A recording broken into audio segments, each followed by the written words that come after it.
Pernah nggak sih kepikiran sebuah ide brilian? Ide yang rasanya, wah, ini bisa mengubah segalanya. Tapi, mengubah ide yang masih di awang-awang itu jadi bisnis beneran yang jalan dan sukses, nah, itu ceritanya lain lagi. Disitulah seninya. Nah, pertanyaannya kan gimana caranya? Sistem apa sih yang mengubah visi jadi aksi nyata? Inilah yang mau kita bongkar bareng-bareng. Kita akan intip mesin di balik layar yang bikin perusahaan nggak cuma bertahan, tapi juga berkembang. Yuk, kita mulai dari fondasinya dulu. Oke, kita masuk ke bagian pertama. Sama kayak mau bangun gedung megah, harus ada cetak birunya dulu kan? Kalau di perusahaan, cetak biru itu adalah struktur manajemen yang solid. Lihat deh, ini dia, struktur piramida yang jadi kerangka dasar hampir semua organisasi sukses.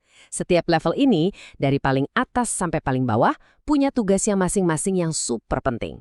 Biar kebayang, kita bedah satu-satu ya, mulai dari puncaknya. Di paling puncak, kita punya para visioner. Ini nih, otaknya perusahaan. Mereka yang mikirin gambaran besarnya. Mereka yang nentuin visi, misi, dan mau dibawa kemana perusahaan ini dalam jangka panjang. Pertanyaan mereka selalu, kita mau kemana? Turun satu tingkat, ada level manajerial. Anggap aja mereka ini penerjemah utama di perusahaan. Tugas mereka simpel tapi krusial. Menerjemahkan visi besar dari atas jadi rencana-rencana taktis yang bisa dikerjain. Mereka yang mengubah pertanyaan, mau kemana? Jadi jawaban, begini caranya. Dan di bagian paling dasar, di fondasi piramida ini, ada para pelaksana. Ini adalah para supervisor dan karyawan di garis depan yang ngurusin operasional sehari-hari. Mereka lah yang bikin rencana di atas kertas jadi kenyataan. Serius deh, tanpa mereka, visi secanggih apapun ya cuma jadi mimpi di siang bolong. Oke, cetak biru udah ada, strukturnya jelas. Tapi, mobil sebagus apapun nggak akan jalan tanpa bensin kan? Nah, di bisnis, bensinnya itu ya uang.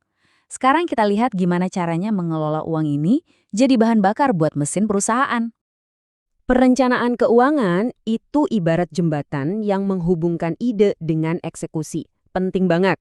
Nah, buat membangun jembatan ini, perusahaan punya beberapa alat andalan.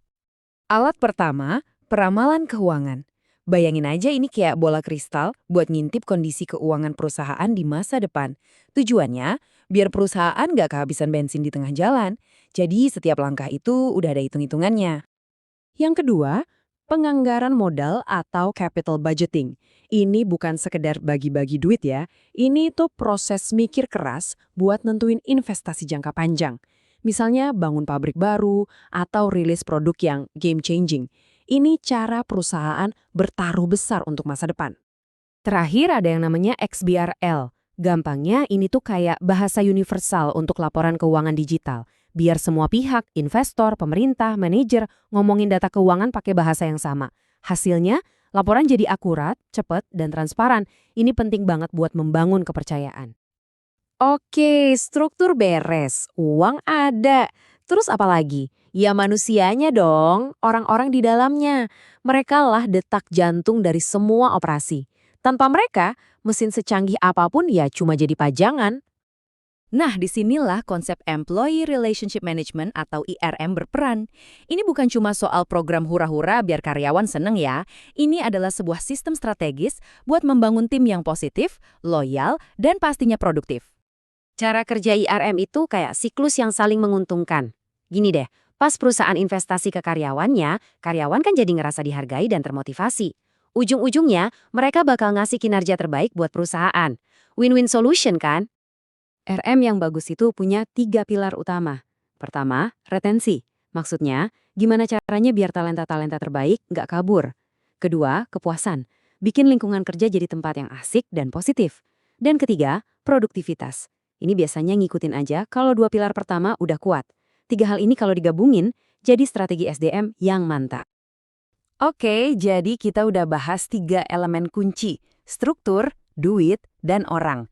Sekarang bagian paling serunya, apa yang terjadi kalau ketiganya nyambung dan harmonis?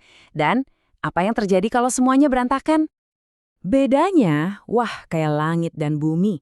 Kalau semuanya sinkron, visi perusahaan dapat suntikan dana, timnya semangat, tujuan tercapai, dan bisnisnya tumbuh sehat.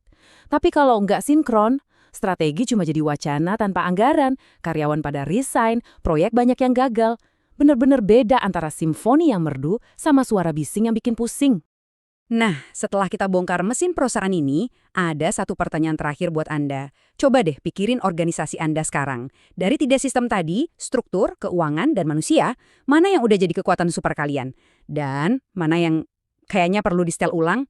Karena jujur aja, ngerti di mana letak kekuatan dan kelemahan kita, itu adalah langkah paling awal buat mengubah ide hebat jadi bisnis yang legendaris.